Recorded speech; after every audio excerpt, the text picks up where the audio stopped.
माधवेंद्रपुरी दास जी को श्रीनाथ जी ने भेजा है, जाओ जाकर के जगन्नाथपुरी से चंदन लेकर के आओ। और तभी जब, सुनिए सब लोग ध्यान से इधर देखो, माधवेंद्रपुरी दास जी जब यहां से कपूर चंदन लेकर के गए, घिस करके श्रीनाथ जी को अर्पित करवाया और बोले फिर अकेले श्रीनाथ जी को क्यों लगा मैं, तो फिर गोपीनाथ जी वृंदावन में, गोविंद देव जी, मदन मोहन जी, राधा रमन जी, सब जगह वो चंदन वितरण किया। और तब से आज तक हमारे सब श्री कृष्ण तीर्थों में चंदन यात्रा होती है, चंदन उत्सव होता है। अक्षय तृतीया को ठाकुर जी को चंदन पधराया जाता है। उसके शास्त्रीय प्रमाण, वैदिक प्रमाण, पौराणिक प्रमाण भी हैं, और एक भावना का प्रमाण यह भी है कि चंदन यात्रा जो है ये सबसे प्रथम उत्सव है साल का।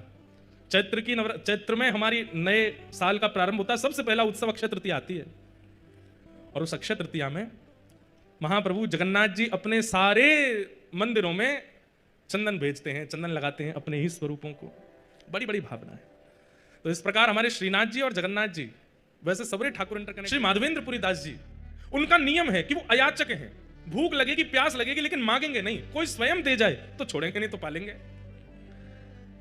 और वही माधवेंद्रपुरी दास जी भूखे तो थे, लेकिन गोपीनाथ जी का दर्शन करके नृत्य कर रहे थे। पुजारी जी सबको बांट रहे थे, लेकिन माधवेंद्रपुरी दास जी पीछे खड़े, तब तक पहुंचे तो सारा भोग बट गया, उनको नहीं मिला। प्रणाम करके, दंडवत करके, नृत्य करते हुए दूर बाहर जाकर के एक वृक्ष के नीचे माधवेंद्रपुरी दास जी बैठ गए। बंधुओं, हम लोगों से अपराध, गलती हो जाती है, पर ठाकुर जी सब याद रखते हैं।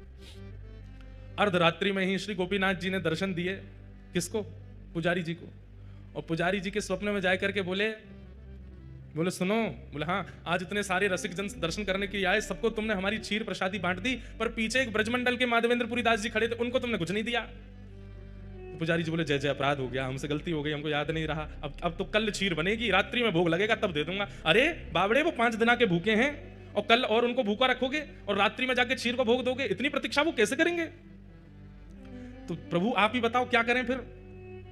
दोपहर में राजभोग का प्रसाद दे देंगे, मंगला भोग का बोले वो सब नहीं, जो हमारे क्षीर भोग प्रसाद में सुख है वो राजभोग और मंगला में नहीं है, वही देना था उनको। पुजारी जी कान पकड़ने लगे, बोले आज तो अपराध हो गया, क्षमा करो। ठाकुर जी बोले नहीं, अभी उठो, स्नान करो, मंदिर खोलो और भीतर जाओ, वहां से क्षीर भोग लाओ। बोले क्षीर भोग तो सब बट गए हो, कुछ बचा ही नहीं है, कहां से लाऊं? बोले मंदिर में आके देखो तो सही, एक पात्र रखा है।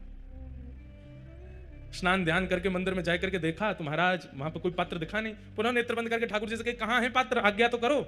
बोले हमको पता था कि तुम सब में बांट दोगे, माधवेंद्र जी को छोड़ दोगे, इसलिए हमने पहले ही एक सकोरा उठा के अपनी जेब में रख लिया है, हमारी जेब टटोलो। जैसे ही पुजारी जी ने ठाकुर जी की जेब देखी तो एक जेब में सकोरा धरा था खीर का। निकालते ही पुजारी जी के नेत्र सचल हो गए। बोले आप गोपीनाथ नहीं हो, आप चित चोरा गोपीनाथ नहीं हो, आप माखन चोरा गोपीनाथ नहीं हो, आप तो क्षीर चोरा गोपीनाथ हो। अपने भक्त को देने के लिए चोरी करते हो। ठाकुर जी बोले